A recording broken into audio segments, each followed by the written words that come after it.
Assalamualaikum warahmatullahi wabarakatuh. Sampurasun. Alhamdulillah para sahabat, kami dari Jaga Raksa Channel sekarang lagi ada di Masjid Agung Syekh Kuro. Nah, alhamdulillah pada kesempatan malam ini kita ada di Makom Keramat Syekh Kuro, makam sejarah Syekh Abdurrahman Karawang. Coba lihat sahabat, kita lihat lingkungannya di sini. Ini di sekitaran masjid makam sejarah Syekh Abdurrahman Karawang. Nah, ini sahabat, ya kita lihat masjidnya di sini. Pelataran masjidnya kita lihat-lihat.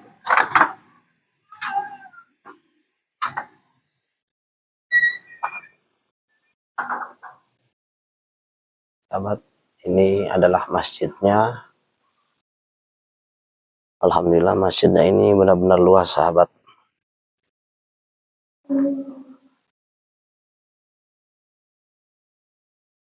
Masjidnya sangat luas. Ini para peziarah lagi istirahat di sini.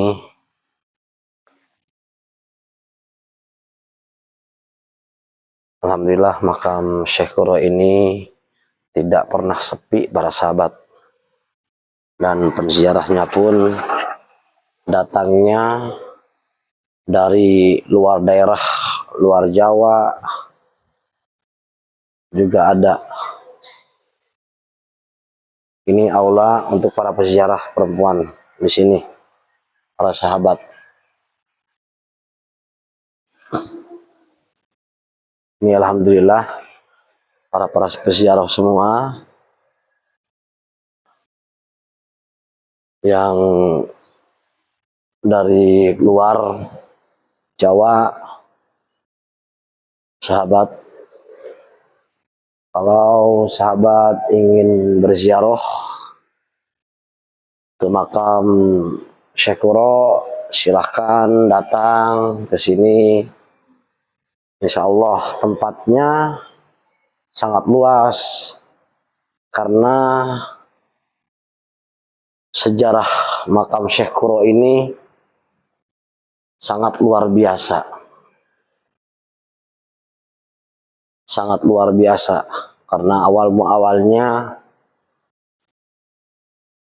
ceritanya, awalnya Syekh Kuro ini adalah penyebar agama Islam yang utama yang datang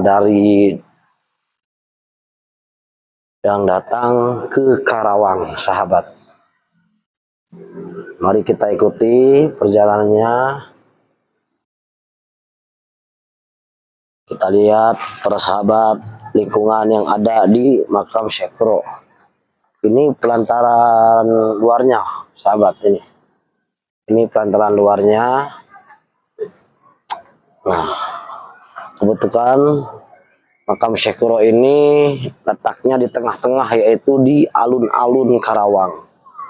Nah, di sini sahabat, makamnya ini tidak pernah sepi 24 jam. Kita lihat sahabat, ke sini sahabat. Ini menaranya.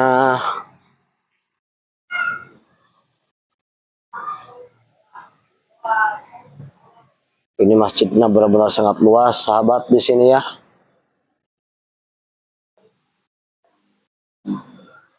Nah, ini juga toilet tempat wudhu sahabat. Ini toilet tempat wudhu untuk para laki-laki dan perempuan. Nah, ini sahabat peninggalan air Syekh Kuro ya. Ini peninggalan air Syekh Kuro. Ini peninggalannya. Bismillahirrahmanirrahim. Ini airnya sahabat.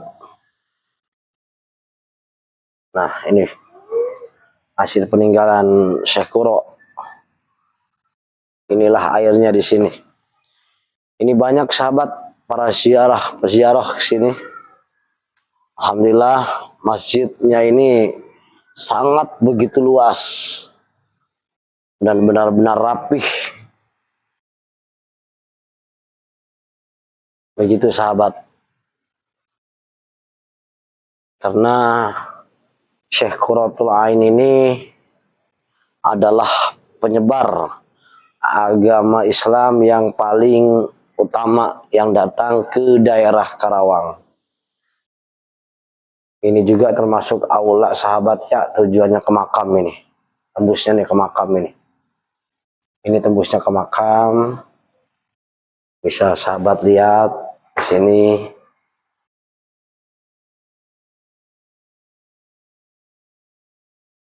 Nah, ini ke sana. Ini juga Pak sahabat nih, ada tembusannya. Sok, lah. Nah, sahabat, itulah ya lantaran di sekitaran Masjid Agung Syekh Qurra.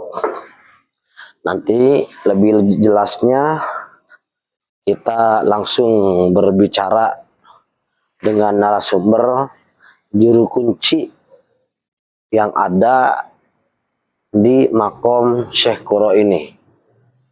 Begitu sahabat. Intinya kita jangan sampai melupakan sejarah. Soal kepercayaan itu kembali kepada masing-masing. Kalau sahabat percaya dengan karomah makam Syekh Qurra ini, silahkan sahabat datang ke sini untuk berziarah. Kalau sahabat tidak percaya, itu kembali kepada keimanan masing-masing. Kami dari channel Jaga Raksa hanya menyampaikan sejarah, jangan sampai melupakan sejarah-sejarah karuhun kita. Begitu sahabat ya. Mari kita lanjut sahabat.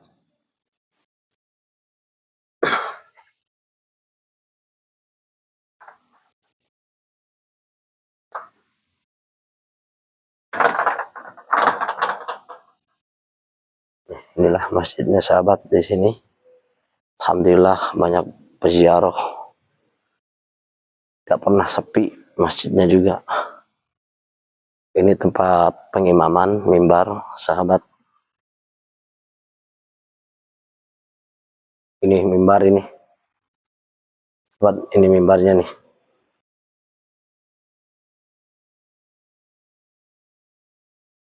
Ini mimbarnya. Bagian aula atas juga ada sahabat di atas di sana. Untuk para peziarah, ada yang tawasul juga di sana sahabat. Mari kita lanjut sahabat keluar. Kita lihat makomnya. Kita akan mengupas tuntas sejarah makom Syekh Qurra. Ya. Perlu sahabat ketahui, dulu pernah datang ulama besar yaitu Habib Lutfi datang ke sini berziarah ke makam Syekh Qurra. Nah, ini di sini juga ada bedugnya juga sahabat nih. Bedugnya ini sangat besar sekali ini bedugnya. Sangat besar. Oke sahabat, kita lihat ke makamnya sahabat, ke sini sahabatnya. Ayo. Nah, sahabat, kalau sahabat nanti ada yang berziarah, mungkin ketemu dengan si Akang ini. Kang punten, assalamualaikum, sareng saha. Mang iya, Ustaz Heri. Sareng Pak Ustadz Heri. Nah, sahabat Jaga Raksa Channel. Nah, ini sekitaran makamnya di sini gitu kan. Nah, ini sahabat ya. Nih, sahabat yang dimuliakan oleh Allah Subhanahu wa taala, ini adalah pemakaman umum, tapi ada informasi katanya di sini ada turunan dari singa perbangsa, itu sahabat. Begitu. Sekali lagi saya peringatkan kepada sahabat yang ingin berziarah ke makam waliullah, yaitu makam Syekh Abdurrahman, ya silahkan datang ke daerah Masjid Agung Karawang, yaitu RT alun-alun. Alun-alun Karawang, sahabat, gitu ya. Nah, kami sebagai channel Jaga Raksa Channel gitu kan menyampaikan kepada sahabat, bila mana sahabat percaya dengan karomah makom Syekh Abdurrahman, silahkan datang ke sini. Kalaupun tidak percaya, itu kembali kepada keimanan masing-masing.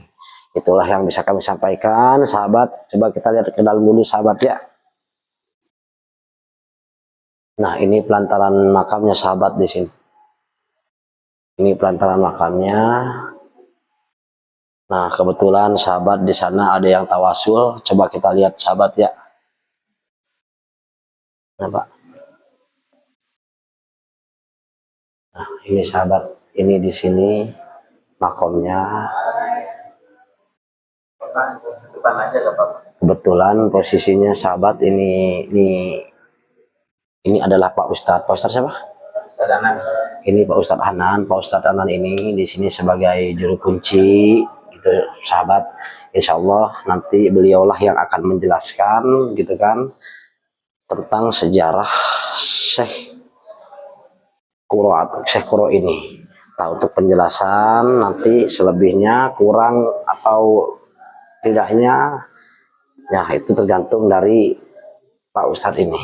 Karena beliaulah sebagai pelantara nanti untuk narasumber penjelasan tersebut. Nah, inilah makamnya. Abdurrahman. Ini siapa Pak Ustadz? Ah, ini makamnya Syekh Abdurrahman. Yang ini apa Pak Ustadz? Prasasti Syekh Kuro. Nah, alhamdulillah sahabat, ini ada yang ziarah.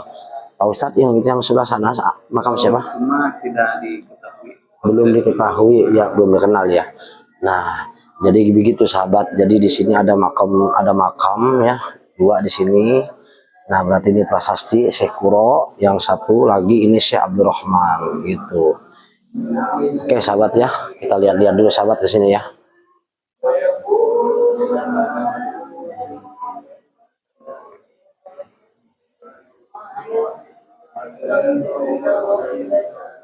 Nah, inilah makamnya sahabat ya.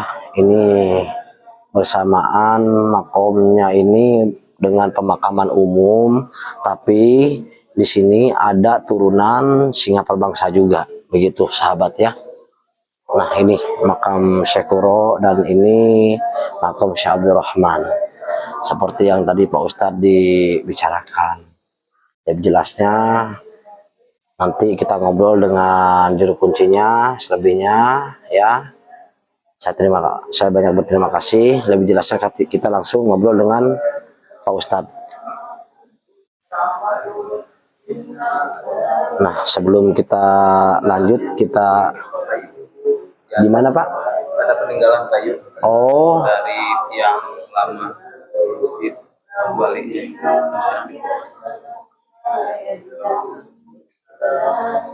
Pak Ustadz bilang katanya ada peninggalan kayu dari Syekh Kuro ini. Ya, boleh bisa lihat Pak Ustadz. Alhamdulillah. Alhamdulillah bisa lihat.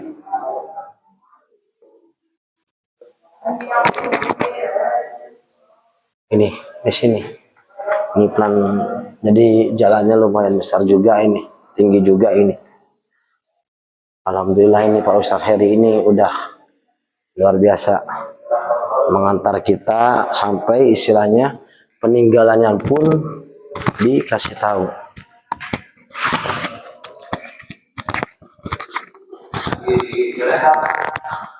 Ini para sahabat. Nah, ini pelantaran di sini. Ini di sini direhab gitu ya, direhab. Nah, ini peninggalan dari kayu Yang fondasi. Punten, ini kayu apa ini Pak Ustadz ini? Ini dari bekas tiang fondasi masjid yang lama, masjid pertama. Oh, jadi tiang pondasi pertama awalnya ini. Ya, ini usia udah 600 tahun lebih. Masya Malahan tidak Allah. dikenal sih kayunya kayu apa, karena kalau kayu jati itu bukan seperti ini.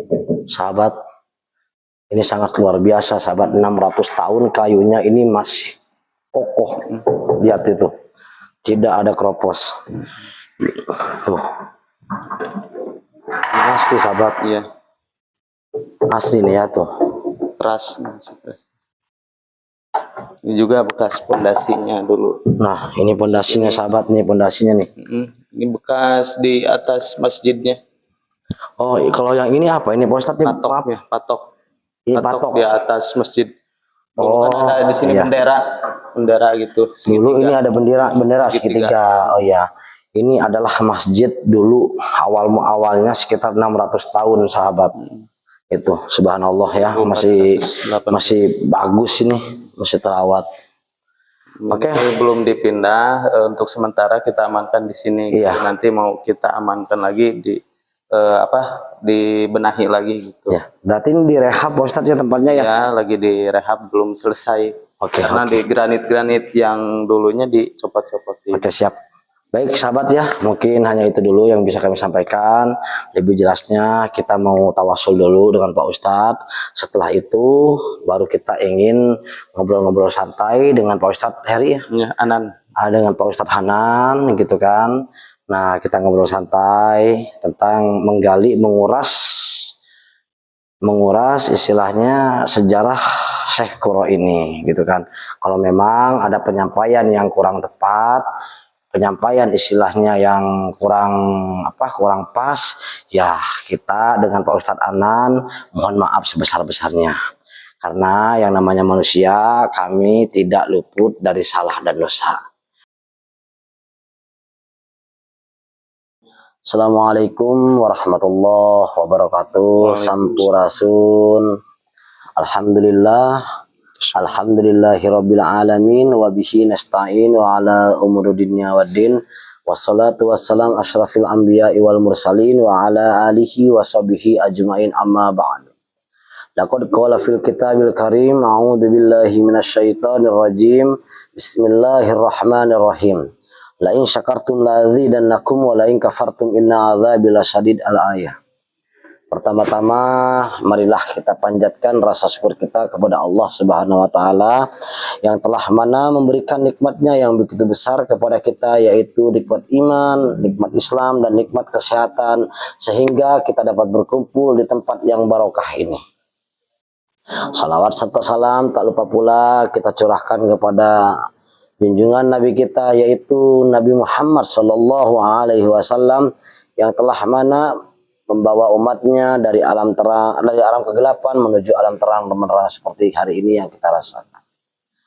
Para sahabat Jaga Raksa Channel yang dimuliakan oleh Allah Subhanahu Wa Taala, kebetulan kami sekarang lagi ada di makam Syekh Qurratul Ain, yaitu di Masjid Agung Karawang yang letaknya di daerah kota alun-alun.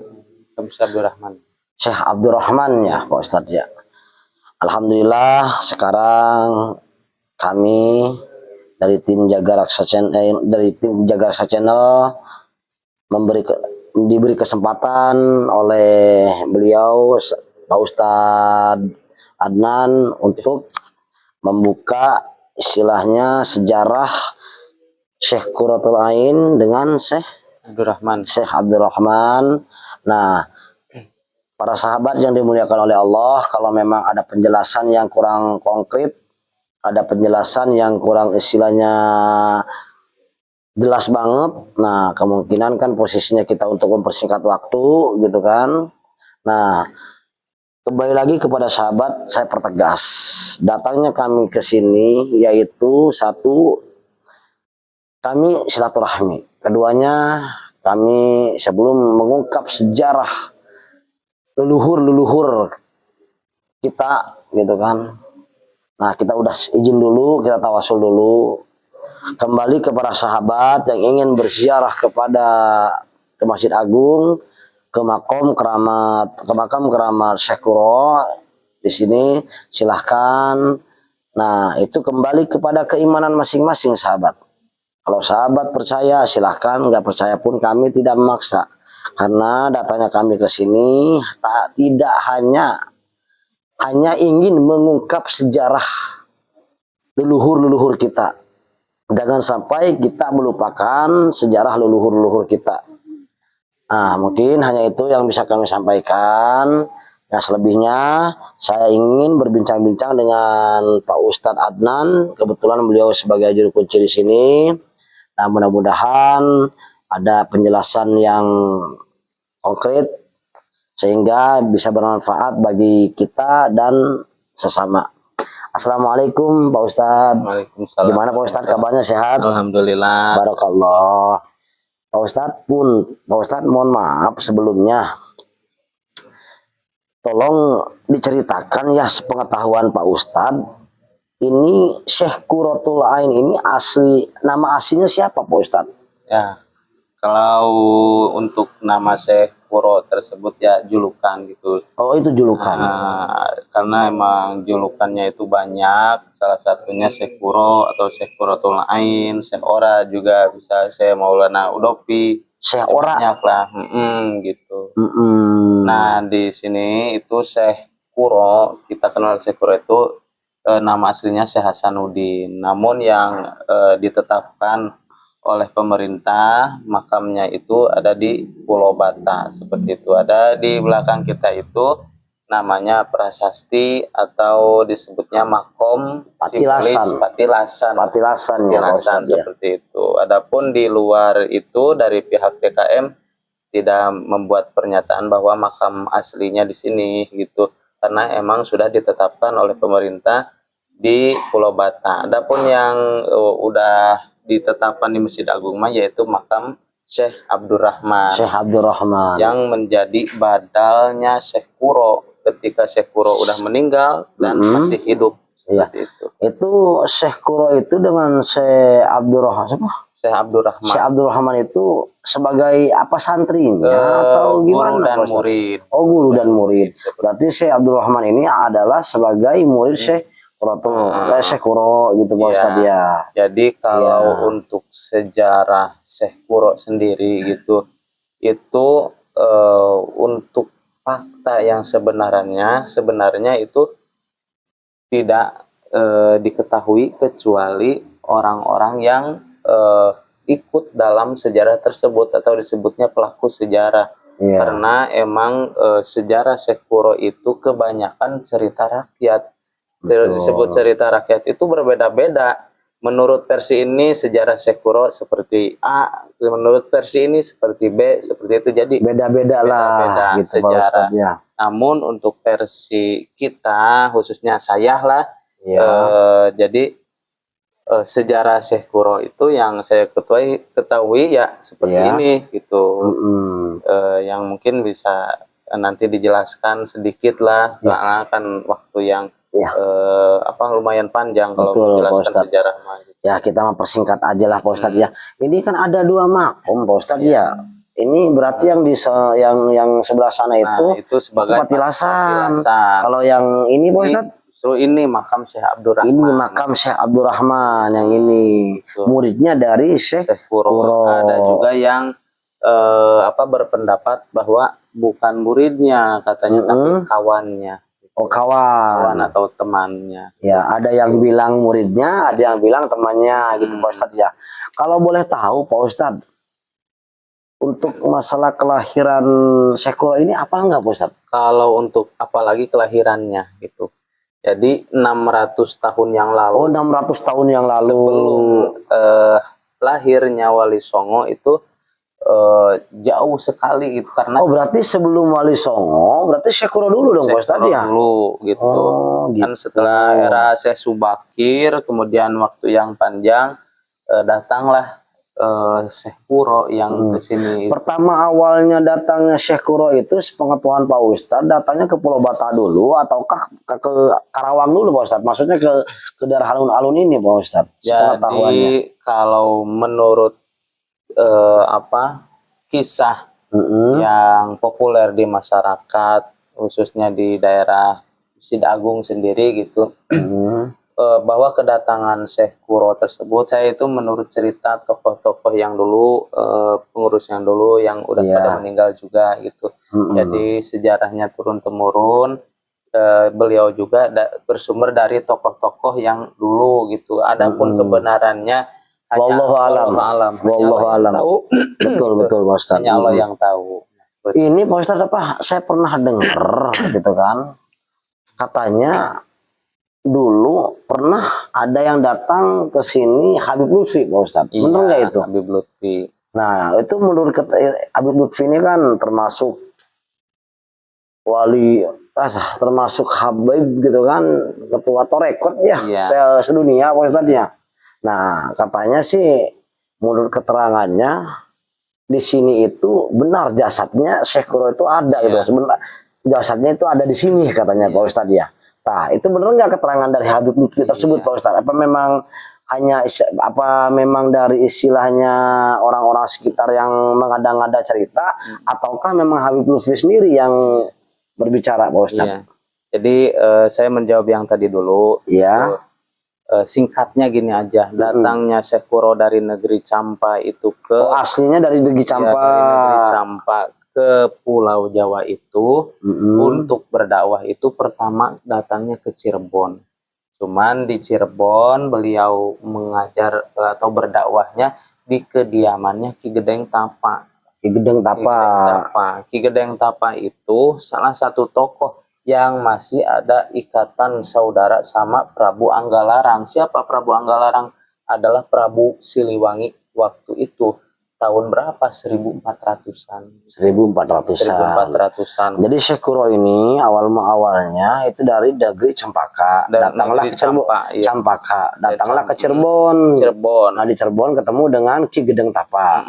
Ki Gedeng Tapa ini sebagai gurunya atau gimana? Tokoh masyarakat. Tokoh masyarakat yang sangat dipatuhi oleh masyarakat. Kalau ini mungkin disebut datuk lah kalau daerah Aceh ya. Oke, baik Pak Ustadz, paham gitu. Paham. Terus Pak Ustadz lanjut lagi tadi yang masalah Habib Lutfi itu benar nggak Pak Ustadz datang ke sini? Kalau Habib Lutfi datang ke sini itu pas awal Corona sekitar tahun 2020 gitu, 2020. Jadi 2019 akhir lah gitu, 2020-an acara kirab NKRI. Jadi emang yang menjadikan polemik di masyarakat itu ada sebuah pernyataan yang mungkin itu kebanyakan yang menerima itu orang-orang umum atau awam lah gitu, orang awam gitu. Jadi kan Habib Lutfi pernah bukan membuat pernyataan, pernah ditanya bahwa katanya Abah, mohon maaf, makamnya Syekh Kuro itu di mana? Nah, untuk pendapat Habib Lutfi, kalau pendapat Habib Lutfi sendiri gitu, beliau berpendapat bahwa katanya ada di sini gitu. Pendapat dari Habib Lutfi, bukan pendapat dari pihak DKM gitu. Itu langsung pernyataan dari Habib Lutfi sendiri ya Pak Ustadz ya. Waktu kesini katanya kalau tidak percaya silahkan bongkar kedalaman 3,5 meter. Oh subhanallah, iya. Nah, adapun di luar itu dari pihak DKM sendiri tidak pernah membuat pernyataan bahwa seperti itu. Karena dikhawatirkan menjadi polemik di masyarakat. Untuk saat ini mah dari pihak DKM mah membuatnya disebutnya prasasti atau patilasan. Selebihnya mau misalkan jamaah berkeyakinan makamnya di sini itu atau kembali kepada keyakinan masing-masing Pak Ustadz ya. Oke, baik Pak Ustadz. Baik para netizen, alhamdulillah ini penjelasan yang sangat konkret ya bagi saya ya dari Pak Ustadz Adnan. Pak Ustadz, ini kan pemakaman umum di sini ya, di sini. Ini termasuk ada turunan-turunan atau santri-santrinya Syekh Kuro. Ada nggak di sini Pak Ustadz? Jadi ini dari zamannya dulu, zaman Singaperbangsa juga makam ini udah ada. Oh, di zaman Singaperbangsa makam-makam ini di sini udah ada semua. Karena emang dulu itu kan kebanyakan lahan kebun di sini itu kebun atau hutan lah, Iya. belum padat seperti ini. Jadi masyarakat itu dimakamkan itu di sekitar surau. Surau itu tajuk kecil, yaitu pesantrennya Syekh Kuro dulu. Tapi bercampur ya Pak Ustadz dengan turunan Singa Perbangsa juga ada di sini, ini dengan jadi, santri-santrinya Syekh Kuro juga ada ya Pak Ustadz. Masyarakat bersama dari keturunan Singa Perbangsa juga banyak yang dimakamkan di sini. Malahan satu makam juga ada yang 2 orang. Satu makam ada 2 orang. Ada 2 orang, ada 3 Masya Allah. gitu. Iya, iya. Karena misalkan contoh ada yang meninggal dari keturunannya dimakamkan lagi di sini. Adapun dari luar udah gak bisa soalnya udah penuh gitu. Iya, Paling keturunannya yaitu misalkan kakeknya dibongkar. Iya. Kemudian dimakamkan di situ. Pak Ustadz, ini Masjid Agung ya. Perkiraan ini dibikinnya tahun berapa Pak Ustadz? Ini didirikan oleh Syekh Kuro tahun 1418 Masehi. 1418 Masehi didirikan oleh langsung dengan Syekh Kuro. Bersama siapa Pak Ustadz? Ada temannya enggak? Wallahu alam. Karena emang bukan dengan Ki Gedeng Tapa datang ke sini. Saya dapat informasi gitu loh. Karena emang datangnya Syekh Kuro ke Karawang mah itu yang kedua kali. Oh, yang kedua kali. Karena pulang kan disuruh pulang oleh Prabu Anggalarang pulang ke Malaka, dan 2 tahun kemudian ketika umur Nyimas Subanglarang 14 tahun datangnya ke Karawang melalui pelabuhan Sundapura, naik kapal Laksamana Subanglarang itu sebagai siapa? Anaknya dari Ki Gedeng Tapa. Nah, Syekh Kuro ini punya istri nggak Pak Ustadz? Ada, namanya Siti Sondari. Oh, berarti Syekh Kuro ini istrinya namanya Siti Sondari. Makamnya ini atau makamnya ada di sini nggak Pak Ustadz? Kalau untuk Siti Sondari juga untuk saat ini mah belum ditemukan. Menurut pengetahuan saya. Cuman kalau dari tanggapan dari cerita gitu Pak Ustadz, dari luar.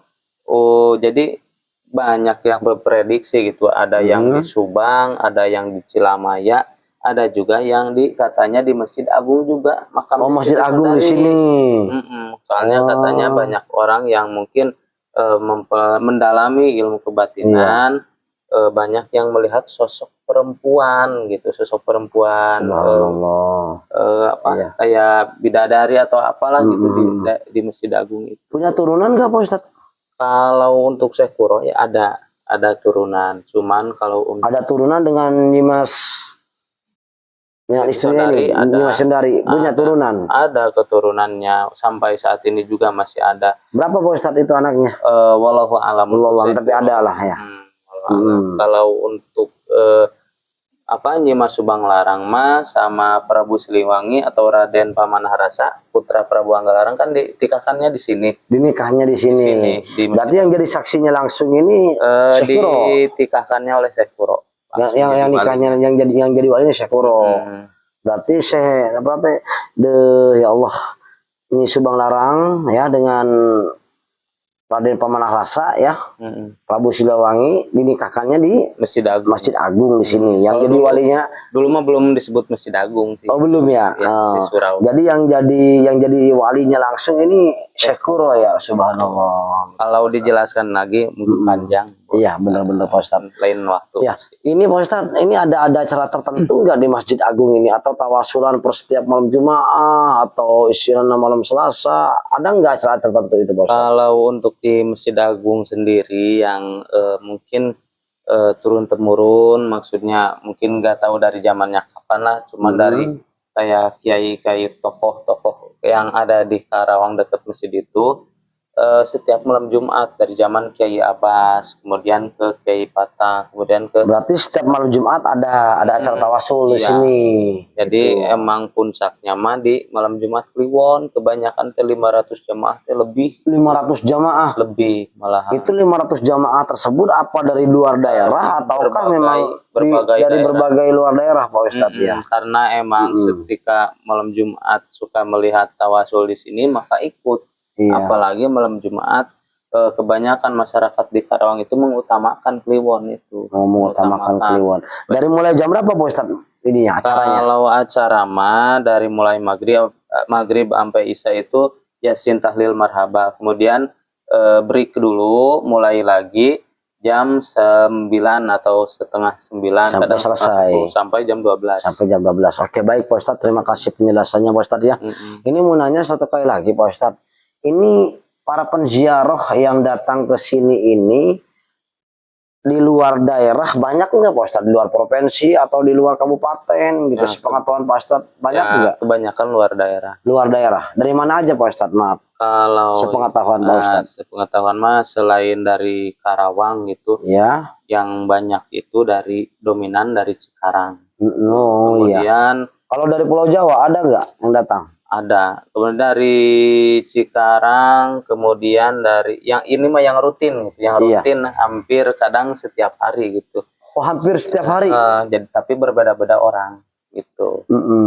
Kadang misalkan siang dari Cikarang, kemudian malam ada juga jamaah dari Cikarang, tapi beda-beda daerah. Beda-beda daerah. Masih daerah Cikarang kan ya gitu. Beda. Kalau untuk di daerah luar ini, luar kabupaten Pak Ustadz. Luar kabupaten, luar provinsi pernah ada. Ada Cikarang, Bekasi, Purwakarta, Subang, kemudian dari Banten. Kalau ini dari Bandung juga suka ada, Sumedang, Lampung, semacam Sulawesi gitu ada nggak? Lampung ada.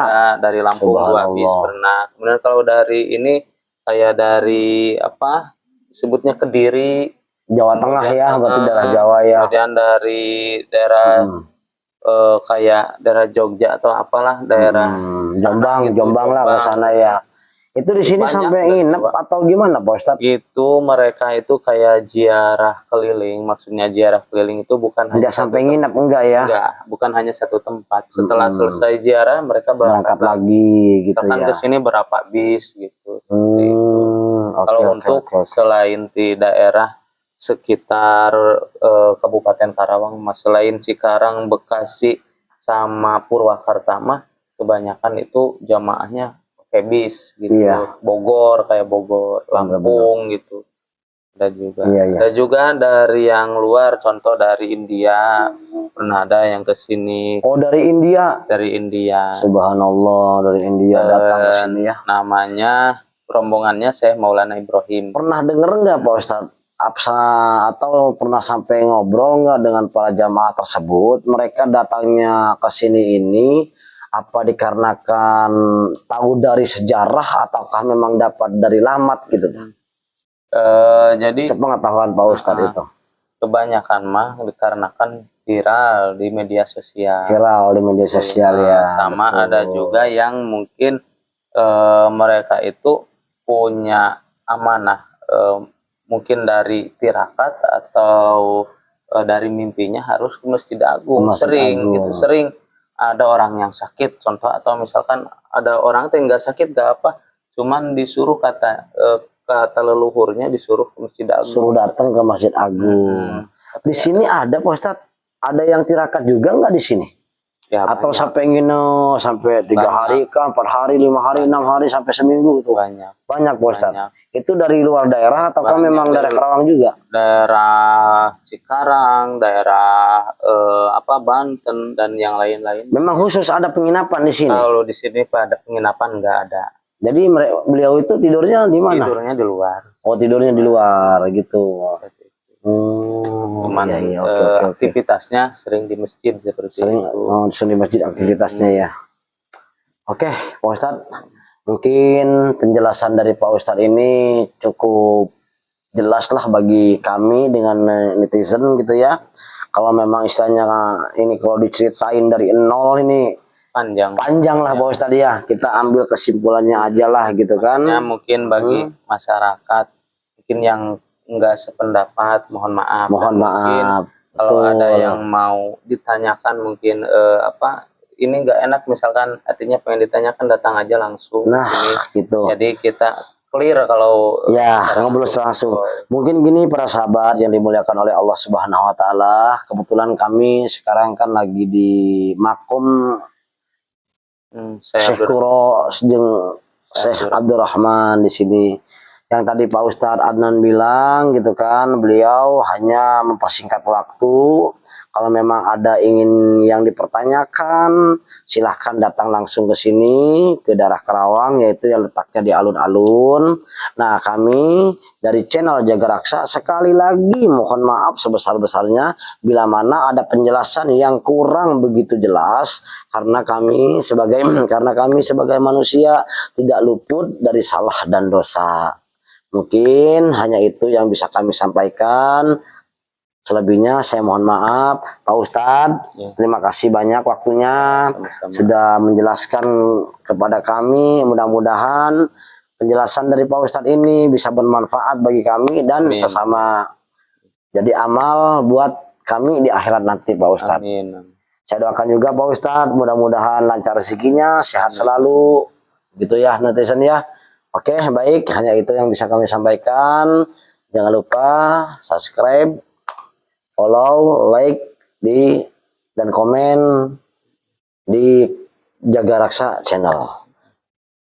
Mungkin hanya itu yang kami akhiri. Wabillahi taufiq wal hidayah. Wassalamualaikum warahmatullahi wabarakatuh. Sampurasun. Pak Ustadz, hatur nuhun pisan, sing cager, nuhun pisan. Ya.